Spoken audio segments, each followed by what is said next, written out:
wabarakatuh. Mohon izin di sini saya menyampaikan materi mengenai pembelajaran sosial emosional. Yang di sini sangat penting sekali untuk kita ketahui apa sih itu pembelajaran sosial emosional. Baik. Sebelumnya seperti dengan anak-anak, kita harus ada komitmen kelas, keyakinan kelas. Yang pertama, kita sama-sama menghargai waktu, kemudian hadir sepenuhnya. Kemudian silahkan bila dibutuhkan membuat catatan, silahkan membuat catatan. Dan yang paling penting adalah be happy, senang, ya. Bismillahirrahmanirrahim. Nah, sebelum kita mulai, saya minta Bapak dan Ibu Guru berdiri sejenak. Iya. Siapa yang hobinya senang? Berarti. Cepat.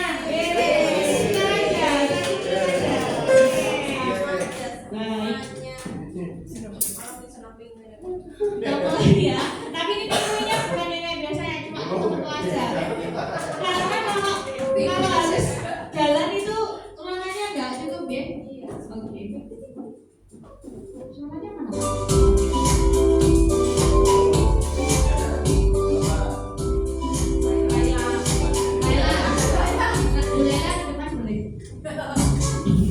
Boleh? Diri juga.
Baik, terima kasih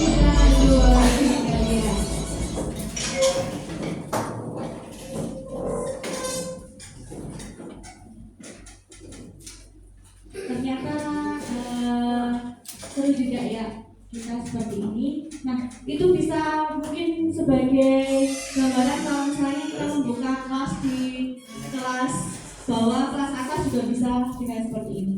Oke, yang pertama kali adalah dari Aristoteles, seorang filosof, mendidik pikiran tanpa mendidik hati adalah bukan pendidikan sama sekali. Ya, teman-teman, kita harus mendidik anak-anak itu dari hati. Tidak hanya di pikiran saja, tapi hatinya juga kita. Ya. Makanya kita belajar sosial emosional. Nah, Bapak Ibu pendidik dan tendik, ya, di sini ada tendik juga, ya, ada karyawan. Apa yang Bapak Ibu bayangkan tentang sekolah aman dan nyaman? Boleh? Mungkin ada Profesor Susi? Apa Profesor yang mungkin yang aman dan nyaman itu yang bagaimana? Yang membuat warga sekolahnya itu happy, tidak merasa tertekan, sekolah tidak terpaksa, bahagia. Oh iya, intinya di bahagia. Bahagia. Apa saja sih sebenarnya? Nah, untuk mewujudkan sekolah yang aman dan nyaman, kita akan mempelajari 3 hal berikut. Padahal nanti ada banyak, kita ada 3. Yang pertama, pembelajaran sosial dan emosional, kesadaran penuh atau mindfulness, kemudian pembelajaran sosial dan emosional berbasis kesadaran penuh. Oke, sebelum kita masuk ke dalam materi itu, kita akan flashback. Ketika saya itu belajar ini, saya harus belajar dari yang namanya Ki Hajar Dewantara. Jadi kita harus belajar dari awal dulu, filosofinya dulu. Nah, Ki Hajar Dewantara menyatakan bahwa pendidikan adalah penunjuk segala kekuatan kodrat yang ada pada anak-anak agar mereka sebagai manusia dan anggota masyarakat dapat mencapai mencapai keselamatan dan kebahagiaan yang setinggi-tingginya. Itu adalah Ki Hajar Dewantoro. Nah, pemikiran dari KHD itu mengingatkan bahwa tugas pendidik sebagai pemimpin pembelajaran.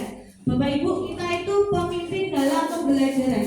Ingat-ingat ya, kita pemimpin dalam pembelajaran. Nah, di sana kita harus menumbuhkan motivasi untuk membangun perhatian yang berkualitas pada materi dengan merancang berbagai macam pengalaman pembelajaran yang mengandung pembelajaran yang bermakna. Jadi pembelajaran itu harus disusun secara bermakna.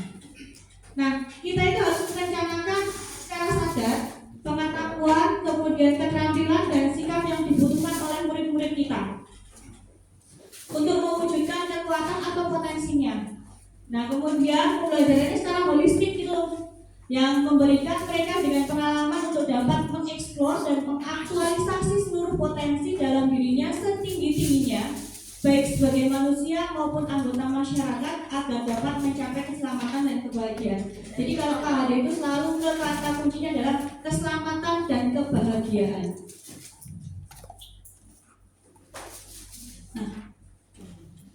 Nah, di sini saya setiap modul selesai saya harus jurnal refleksi nih. Setiap modul selesai saya harus refleksi. Roda emosi full chip, oke ya. Kira-kira dalam hati Bapak Ibu sendiri, emosi apa yang ada di dalam diri Bapak Ibu sendiri pada hari ini?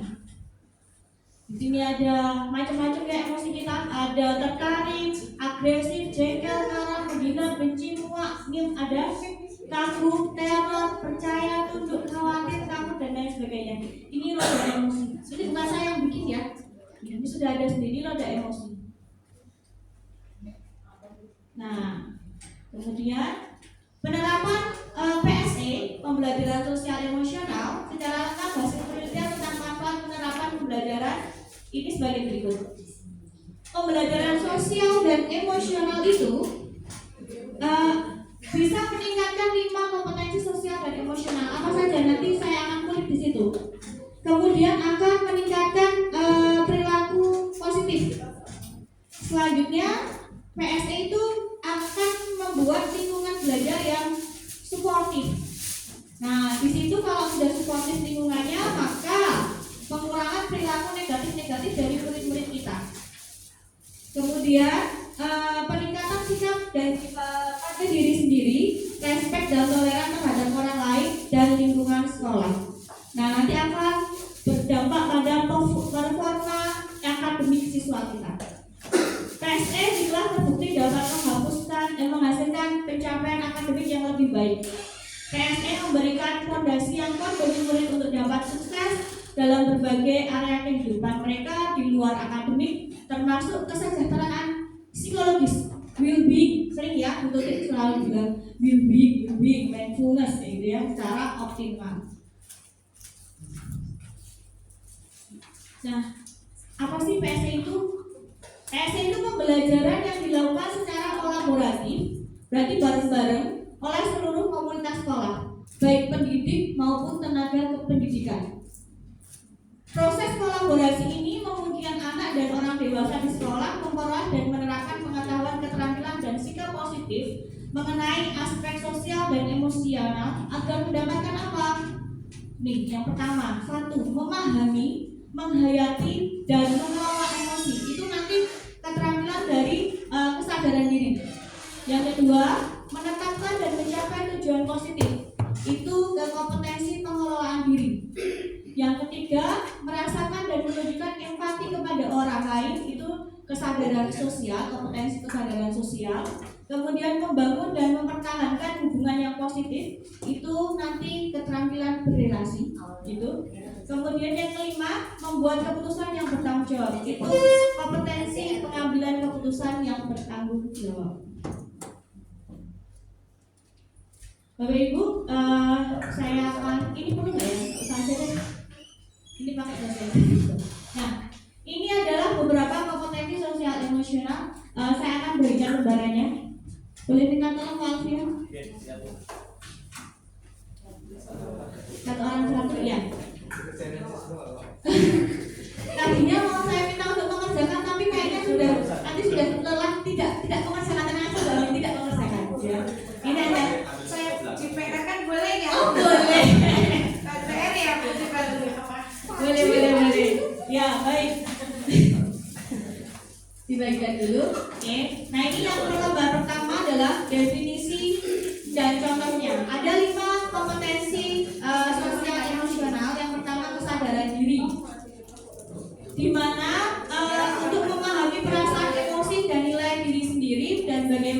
pengaruhnya pada perilaku diri dalam berbagai situasi dan konteks hidup.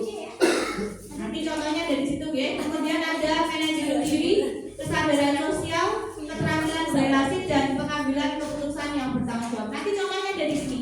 Jadi ketika nanti Bapak Ibu membuat RPP, sekarang bukan pembelajaran lagi kayaknya RPP, maka ini bisa menjadi acuan Bapak Ibu untuk KSI-nya. Dan bisa mengerti KSI-nya mau ngambil apa sih? Misalnya diskusi, diskusi itu ternyata keterampilan berrelasi sama mungkin kesadaran sosial.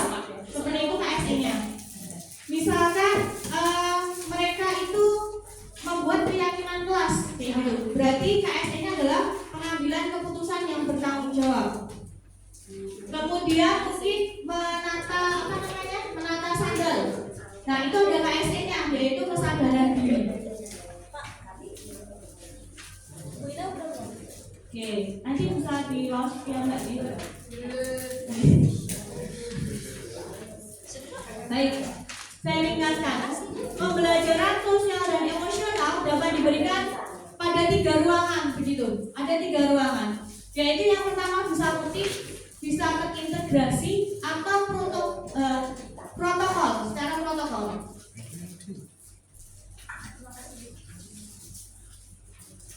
Kalau secara rutin itu pada saat kondisi yang sudah ditentukan di luar waktu belajar akademik, misalnya kegiatan lingkaran pagi, ya morning meeting. Nah, kemudian kegiatan membaca setelah jam makan siang seperti itu yang kita rutinkan. Kita membaca buku juga ada kan literasi kayak gitu, itu termasuk KSI juga. Kemudian ada yang terintegrasi pada mata pelajaran, misalnya kita selalu melakukan refleksi. Nah, itu juga KSI. Nah, di situ mungkin ada diskusi, itu juga KSI. Kemudian memecahkan masalah, ada pertanyaan dipecahkan bareng-bareng, itu juga KSI. Keterampilan berrelasi. Kemudian ada protokol. Nah, kalau protokol ini sudah menjadi budaya Bapak Ibu, menjadi budaya atau aturan sekolah yang sudah menjadi kesepakatan bersama, diterapkan secara mandiri oleh murid atau sebagai kebijakan sekolah untuk merespon situasi atau kejadian tertentu. Misalnya bagaimana kita menyelesaikan konflik dengan anak, kemudian bagaimana cara membicarakannya dengan anak baik-baik tanpa kekerasan seperti itu kan.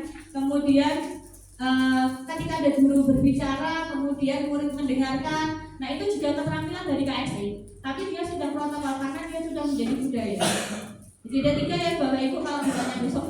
Tuh ada 3, bisa rutin, bisa terintegrasi dari mata pelajaran, kemudian bisa secara protokol, yaitu sudah membudaya. Nah, kalau kita analisis lanjut 5 kompetensi itu tadi, dari kompetensi kesadaran diri, kemudian manajemen diri, kesadaran sosial, keterampilan berrelasi, dan pengambilan keputusan yang bertanggung jawab, ada hubungannya erat dengan profil pelajar Pancasila. Takutnya bisa kalau ada yang ditanya tentang ini, apa sih kaitannya sama profil pelajar Pancasila. Jadi ini saya bisa juga. Sebagai contoh, ketika seorang murid perlu mengeluarkan ide yang baru dan orisinil untuk memecahkan masalah, itu dimensinya kreatif. Diperlukan juga kemampuan bernalar kritis untuk melihat permasalahan yang ada. Dalam situasi tersebut, murid tersebut menerapkan kesadaran diri dan manajemen diri. Nah, selanjutnya, solusi yang dihasilkan juga perlu mempertimbangkan akhlak kepada makhluk hidup dan yang dapat dimunculkan dari dimensi beriman, bertakwa kepada Tuhan Yang Maha Esa dan berakhlak mulia. Dalam situasi tersebut, dia itu sudah menerapkan KSE. KSE-nya adalah kesadaran sosial dan keterampilan berrelasi. Dalam mewujudkan solusinya, ia perlu melibatkan orang lain dengan tetap menghargai keragaman latar belakang yang dimiliki. Nah itu kalau di profil pelajar Pancasila adalah dimensi gotong royong dan berkebinekaan global. Nah kemudian dalam tahap ini ia menerapkan KSE, kesadaran sosial, keterampilan kurasi, pengambilan keputusan yang bertanggung jawab. Sebenarnya kita semuanya sudah ada PSE dan KSE di sekolah kita, cuma terkadang kita tahu yang di sebelah mana sebenarnya PSE dan KSE kayak gitu. Sebenarnya pembelajaran berdiferensiasi juga sudah dilakukan, tapi yang sebelah mana sih? Nah kita kadang nggak tahu atau kurang paham. Kemudian ada yang belum ditulis di modul ajar, hanya seperti itu. Sebenarnya kalau modul ajar Bapak Ibu nanti di print, kita koreksi bareng-bareng, itu sudah ada semuanya. PSE, pembelajaran diferensiasi itu sudah, cuma nggak ada tulisannya. Nah, kaitannya dengan SMP, Standar Nasional Pendidikan, pembelajar PSE ini berupaya menciptakan lingkungan dan pengalaman belajar yang menumbuhkan 5 kompetensi sosial emosional, yaitu tadi kesadaran diri, manajemen diri, kesadaran sosial, keterampilan berrelasi, dan pengambilan keputusan yang bertanggung jawab.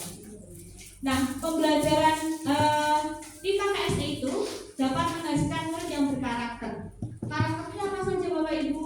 Disiplin, santun, jujur, peduli, responsif, proaktif, kemudian mendorong anak-anak untuk memiliki rasa ingin tahu terhadap ilmu pengetahuan, sosial budaya, humaniora. Nah, semua ini akan selaras dengan standar kompetensi lulusan dan standar isi dalam satu standar nasional pendidikan.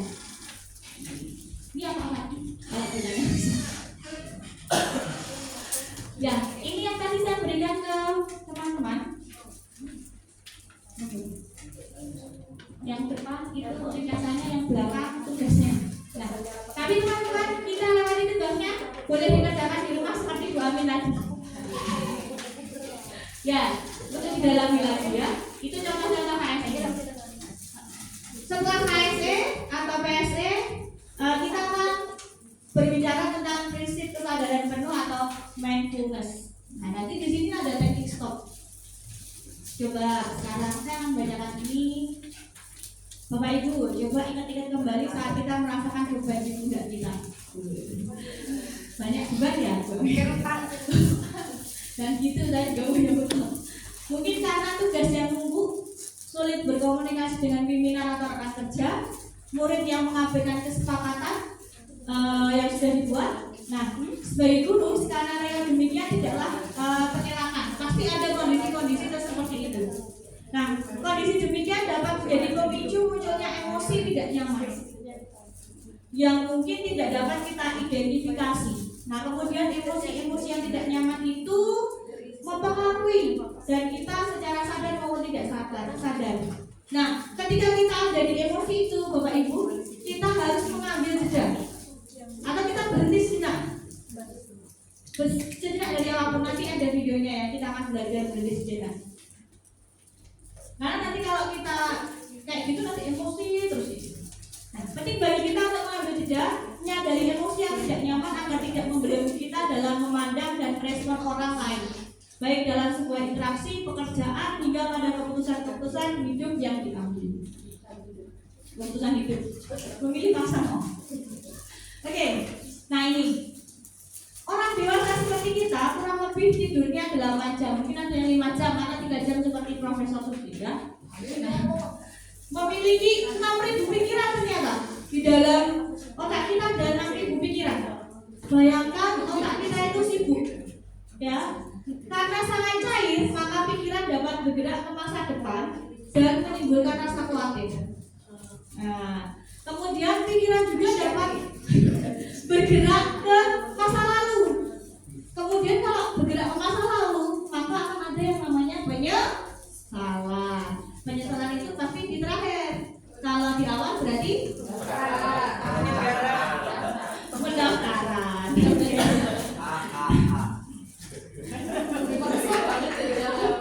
Baik, pikiran berada dalam situasi terbaik jika terfokus pada situasi saat ini dan masa sekarang. Praktek kesadaran penuh dapat membantu Bapak Ibu semua dalam menyikapi, memproses dan merespon permasalahan yang dihadapi untuk fokus pada situasi saat ini, bukan pada kekhawatiran masa datang maupun penyesalan. Jadi jangan sampai menyesal Bapak Ibu. Insya Allah. Not update. Ini saya lanjutkan. Nah, apa sih mindfulness gitu? Kesadaran penuh itu sendiri dapat diartikan sebagai kesadaran yang muncul ketika seseorang memberikan perhatian secara sengaja atau sadar pada kondisi saat sekarang, dilandasi rasa ingin tahu. Nah, dan kebaikan yang sebenarnya telah ada dalam diri manusia sejak alami tanpa perlu diajarkan ataupun ditunjukkan. Akan tetapi pikiran merupakan bagian dari kita yang sulit dikendalikan. Betul Bapak Ibu? Betul. Ya, ada cemas, ada menyesal. Sehingga kesadaran penuh yang sebenarnya telah dimiliki secara alami mengalami hambatan untuk benar-benar dialami. Banyak ya. Wow. Oke. Peran praktek. Nanti kalau kita sudah praktek kayak gitu dengan anak-anak, akan terlihat. Akan tetapi perlu diingat bahwa praktek ini bukan sebagai solusi pemecahan masalah. Jadi kalau kita sedang menggunakan teknik stop, itu bukan solusinya, tapi melainkan membantu untuk menyikapi pemrosesan dan respon permasalahan yang ada yang sedang dihadapi. Gitu ya, bukan pada kekhawatiran atau bukan pada penyesalan. Nah, lanjut, kita akan mengeksplorasi praktek waktu. Pada prinsipnya, praktek kesadaran penuh merupakan segala aktivitas yang kita lakukan secara sadar. Adapun bentuk aktivitasnya yang ditekankan adalah perhatian yang diberikan pada saat melakukan aktivitas tersebut. Praktik paling mendasar dan sederhana adalah melatih dan menyadari nafas. Menghela nafas. Jadi kalau ada temennya misalnya sedang saling emosi, yang satunya menghela nafas, itu lagi teknik stop gitu. Jangan dimarahin seperti teknik stop. Ya, stop itu dari STOP ya, stop. Jadi stop, take a break, observe, process. Begitu ya. Jadi salah satu teknik menyadari dan melatih nafas teknik stop. Teknik ini dapat dilakukan salah saja dan di mana saja. Oke, kita akan mulai ya Bapak Ibu. Saya tidak akan berbicara, Bapak Ibu mendengarkan video yang akan saya berikan ini. Mohon apapun itu kita lakukan bersama-sama untuk mengetahui gimana sih teknik stop gitu ya. Oke, ya Bu.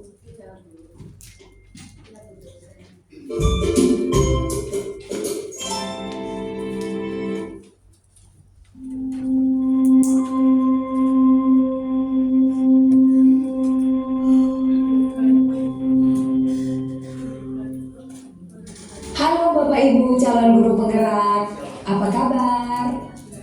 Ini adalah latihan sederhana untuk membangun kondisi berkesadaran penuh atau mindfulness. Latihan ini dinamakan latihan STOP, stop. Caranya dengan berhenti, menarik napas dalam, mengamati apa yang terjadi pada tubuh, perasaan, dan pikiran.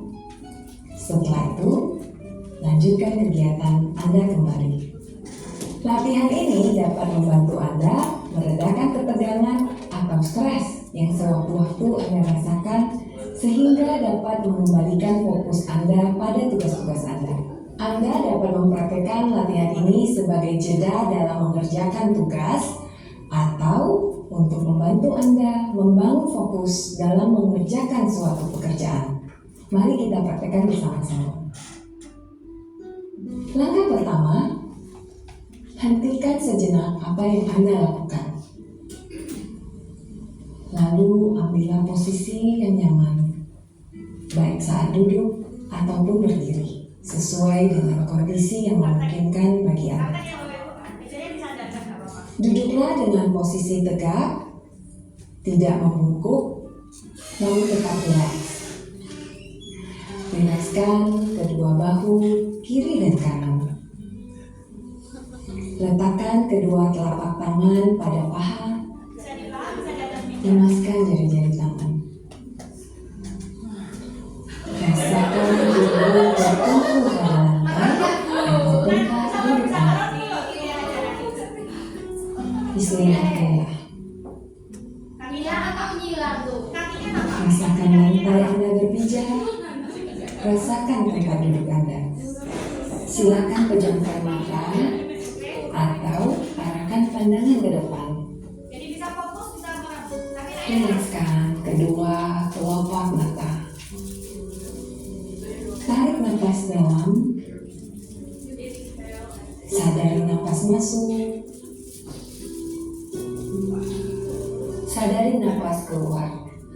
Rasakan udara segar yang masuk melalui lubang hidung. Rasakan udara hangat yang keluar dari lubang hidung.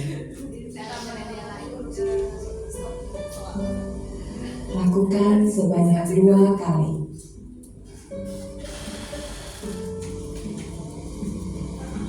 Napas masuk, napas keluar. Amati apa yang Anda rasakan pada tubuh Anda. Adakah bagian tubuh yang terasa kaku? Rilekskan tubuh, mulai dari otot-otot wajah, leher, punggung,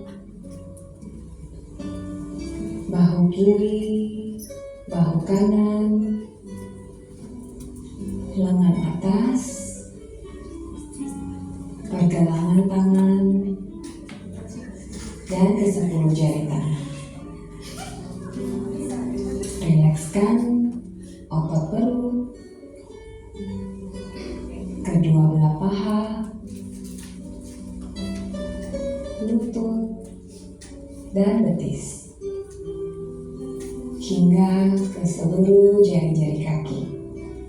Amati apa yang Anda rasakan saat perut mengembang sebelum membuang napas.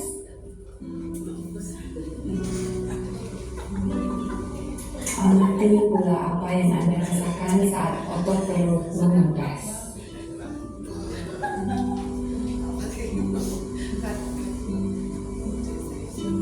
Apa yang Anda pikirkan saat ini?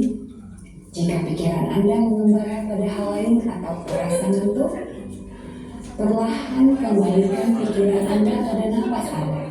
Amati napas yang terasa lebih pelan dan dalam.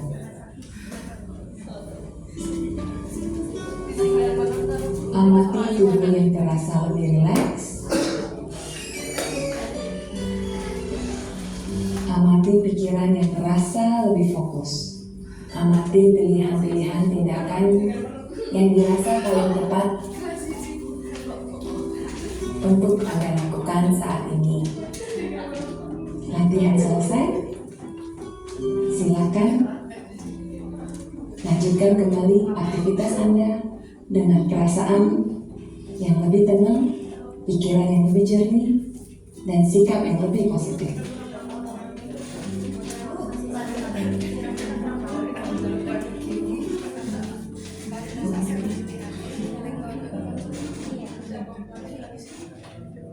Dengan melakukan latihan ini secara rutin, Anda juga dapat membangun kemampuan merespon atau mengambil keputusan secara lebih reflektif. Selamat berlatih. Gimana Bu Ibu perasaannya Bapak-Bapak? Masya Allah. Masya Allah, tambah pusing pikirin lainnya. Ya. Nih, jadi memang iya. Beban itu bilang sementara. Iya. Sementara. Habis itu kembali lagi. Itu sama jawabannya dengan teman-teman saya waktu praktek ini. Dan memang untuk di kelas-kelas SD gitu ya, apa namanya?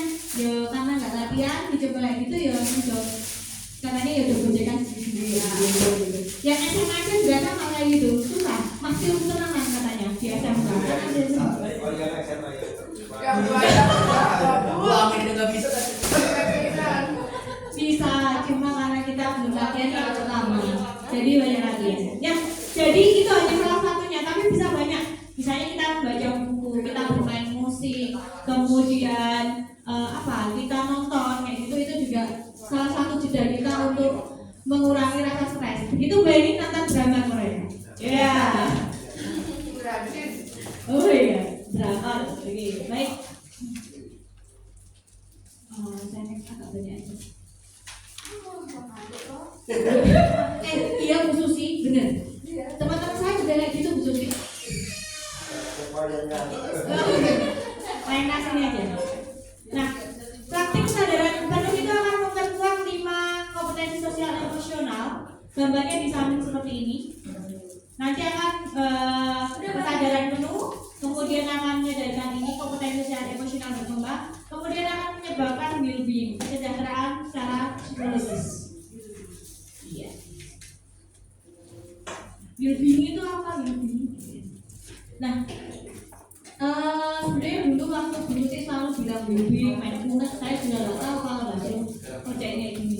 Nah, kemudian well-being itu murid yang optimal adalah keadaan emosi yang berkelanjutan, dia relatif stabil, tidak menggebu-gebu emosinya, yang ditandai dengan sikap dan suasana hati yang secara umum positif, relasi yang positif dengan sesama murid dan guru, resiliensi, kemudian optimalisasi diri dan tingkat kepuasan diri yang tinggi berkaitan dengan pengalaman belajar mereka selama di sekolah.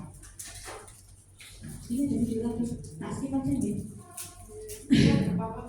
Gak apa-apa, nanti 5 menit lagi lama gitu. Oke, nanti bisa saya cek. Nah ini, implementasi pembelajaran sosial dan emosional di kelas dan di sekolah. Saya berikan tabelnya. Penerapannya ada indikator penerapannya. Kalau di kelas pengajaran secara eksplisit.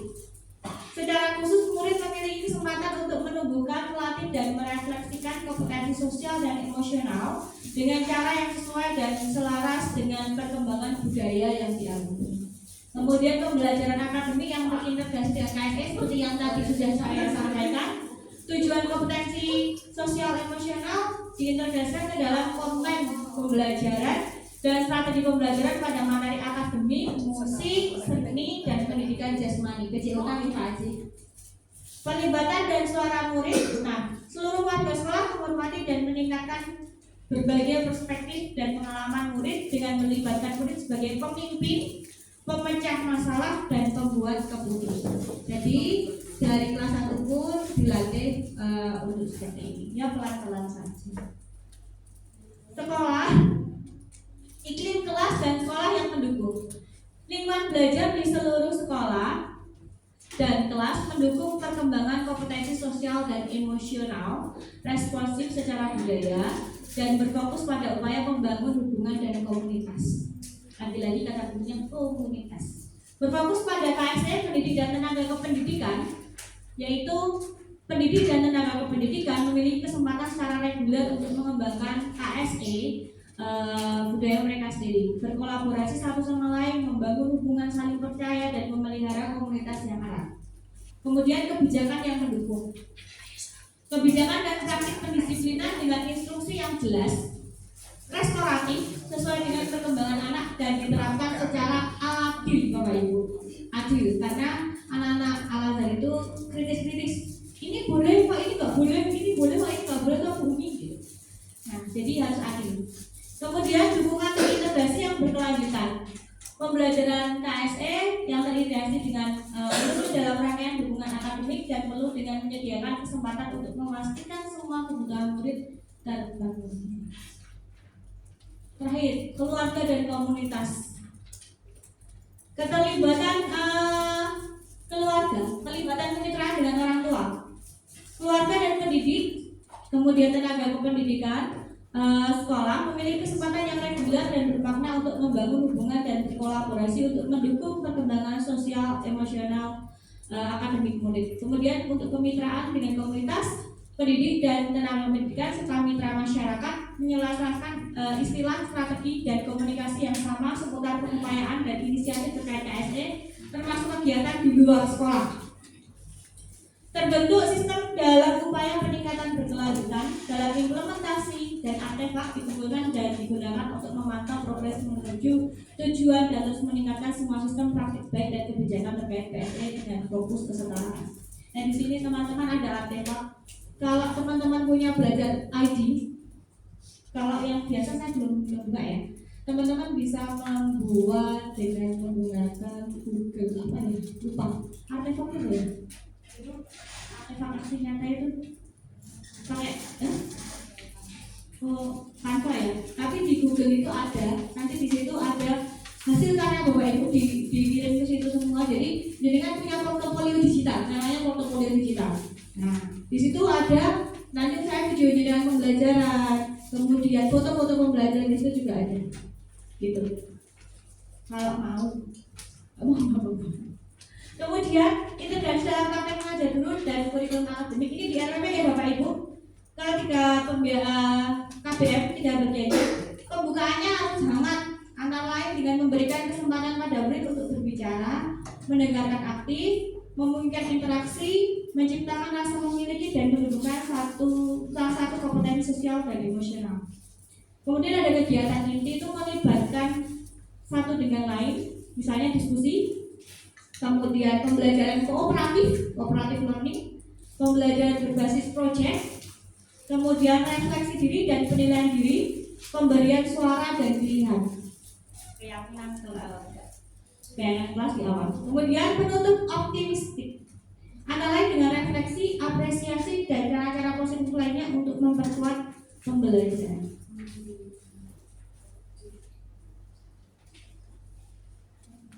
Nah ini terakhir ya, ini dari pendiri Sanggar Anak Alam. Pak Adi kenal ya Pak Adi ya? Sama Bu Sri Wahyuningsih. Anak bawah saya. Nah, lingkungan sekolah yang aman dan nyaman adalah lingkungan yang membangun persepsi bahwa setiap orang memiliki potensi yang berbeda dan orang lain adalah mitra, bukan saingan. Orang lain adalah mitra, bukan saingan. Tugas pendidik itu membantu para murid atau menuntun murid untuk menentukan jati diri dan mengembangkan potensi. Persepsi tersebut akan mendorong kentalnya kolaborasi antara murid, guru maupun orang tua. Orang tua akan ikut mendukung teman-temannya, anaknya itu bukan sebagai saingan, ya, karena itu sebagai mitra bukan saingan. Jadi ada suportivitas di situ. Guru pun menjadi produktif, suportif, saling mendorong mengasah sejawat untuk mengembangkan diri. Gitu.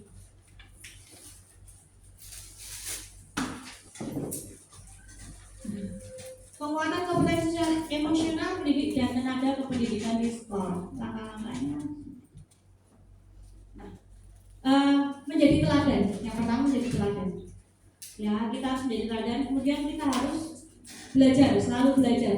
Dan yang ketiga, kita saling berkolaborasi. Nah, di sini ada kaitannya dengan SNP lagi, bahwa penguatan kompetensi dan emosional, pendidik dan tenaga kependidikan selaras dengan standar kompetensi pedagogik. Ingat-ingat, pedagogik ya Bapak Ibu, kepribadian dan sosial guru. Guru mendapatkan penguatan untuk menguasai karakteristik peserta didik dari aspek sosial, kultural, emosional, serta menampilkan diri sebagai pribadi yang mantap, stabil, arif, dan dewasa.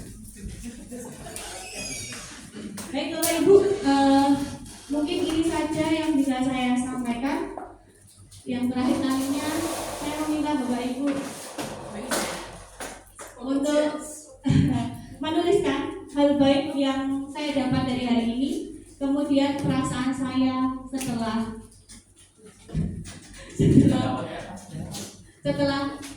belajar KS ini. Saya boleh dibantu maafnya. Ya, sama Pak Haji boleh dibantu lagi.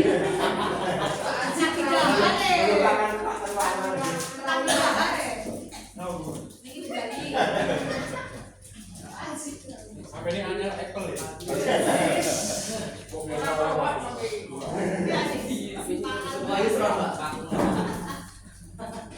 Dibagi satu-satu dulu. Baik, yang baik. Kita konten coba.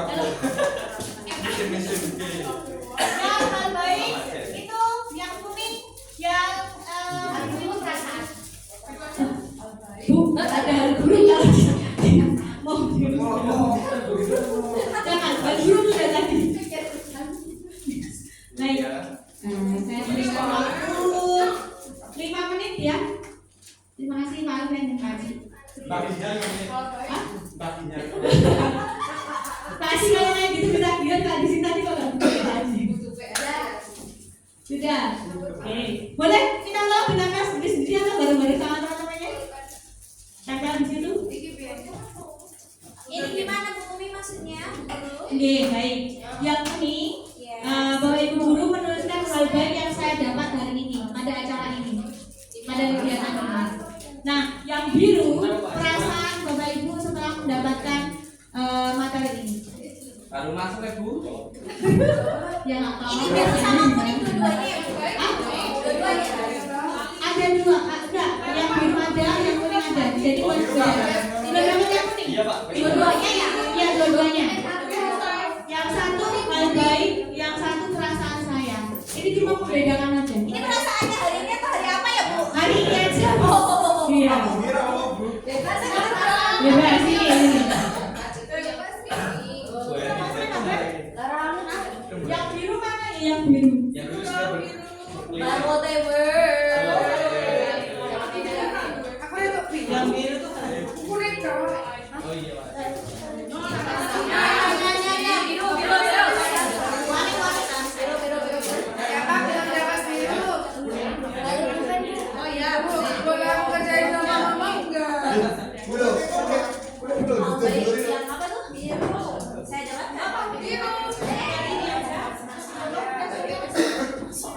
Baik,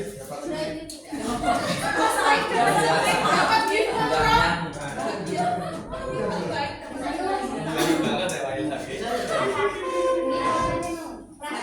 Biru gimana sih?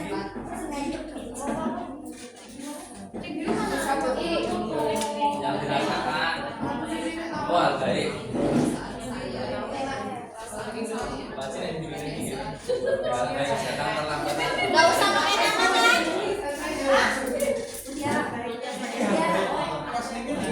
Iya, hal baik. Ini loh.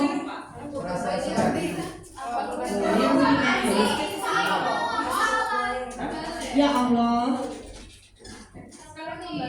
Oh iya.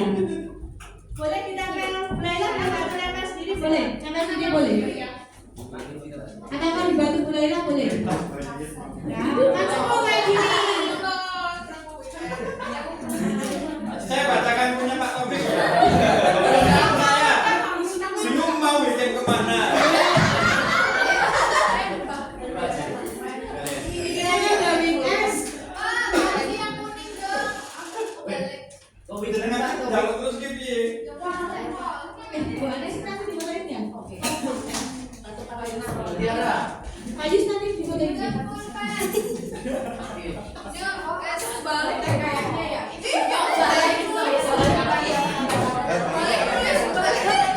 Ya udah. Ini ada nggak?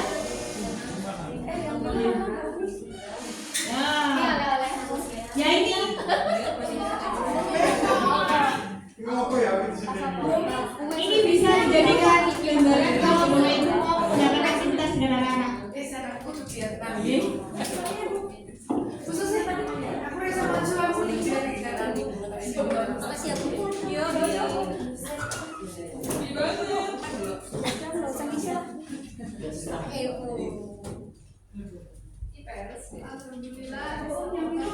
Oh yang biru, misalnya belum dapat yang biru.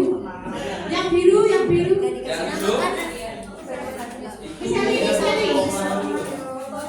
Oh satu aja ya, monggo. Mami ya. Enggak yo. Yo, seru juga ya.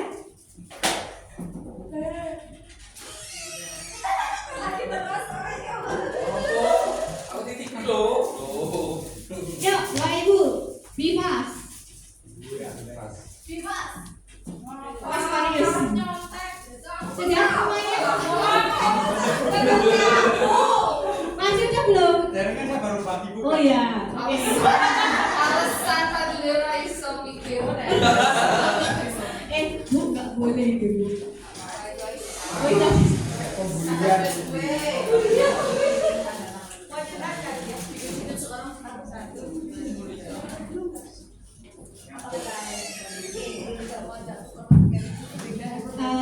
Mungkin ada yang volunteer satu buat membacakan hal baik yang didapat. Siapa? Oke, Bu Tiara, silakan sambil nunggu Pak Haji.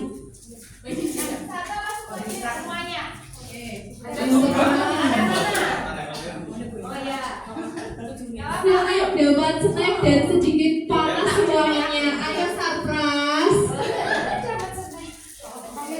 Dapat ilmu PSE. Ternyata banyak ragam emosi. Hal baik, pentingnya keputusan diimbangi ketenangan. menambah profesional. Terus ada bahagia, senang, great day. Terus ada teknik relaksasi, ada bagus dan inspiratif. Terus ada lagi lebih paham PSI. Makasih Bu Umi. Terus ada keberkahan, amin.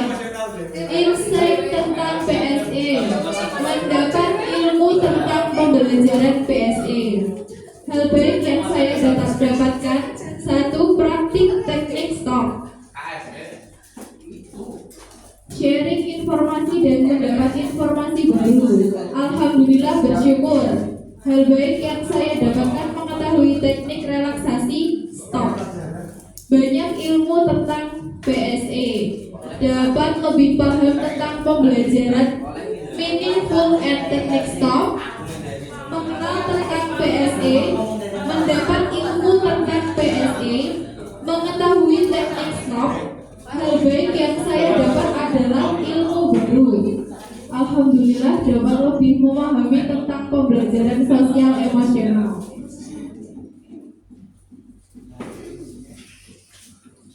Alhamdulillah dapat ilmu yang baru. Acara baik dapat ilmu baik, menambah ilmu baru. Ternyata banyak cara melaksanakan PSE, pengetahuan baru. Belajar selalu tenang melalui PSE. How to release stress early, confident. Yang terakhir, tercerahkan. Oke, hal yang baik. Yang perasaan saya mungkin mau dibaca Bu secara sekalian atau apa sih? Pak Faris, boleh? Oke, sesekali lah Pak Faris. Tepuk tangan dong buat Pak Faris. Yang pertama kan Pak, tapi yang lagi Pak. Sing bikin di buku mana oleh Pak Tarik. Sing seru. Yang pertama,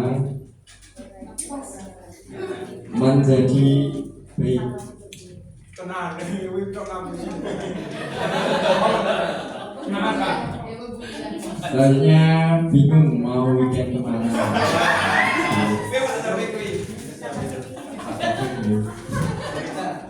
Soalnya senang,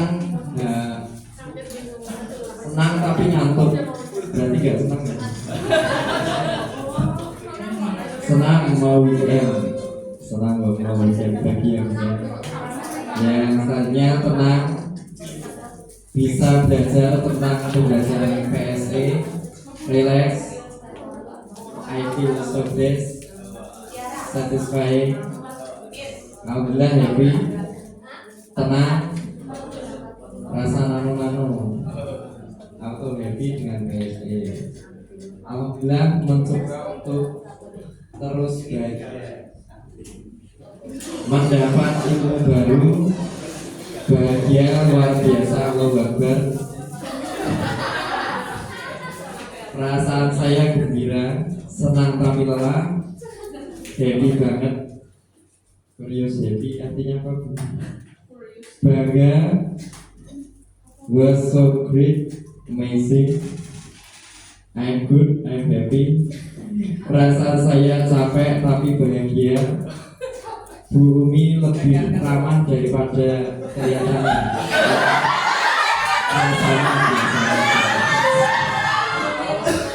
Perasaan saya saat ini ngantuk tapi senang. I'm feeling happy, antusias, happy and ngantuk. Perasaan saya lebih tenang, terobsesi untuk terus praktek. Praktek apa? Cheer up. Terima kasih untuk Pak Faris. Tepuk tangan buat kita semua. Kurang lebihnya saya mohon maaf bila ada kekeliruan. Banyak kurangnya dari saya, banyak lebihnya dari Allah Subhanahu wa Ta'ala. Terima kasih. Wassalamualaikum warahmatullahi wabarakatuh.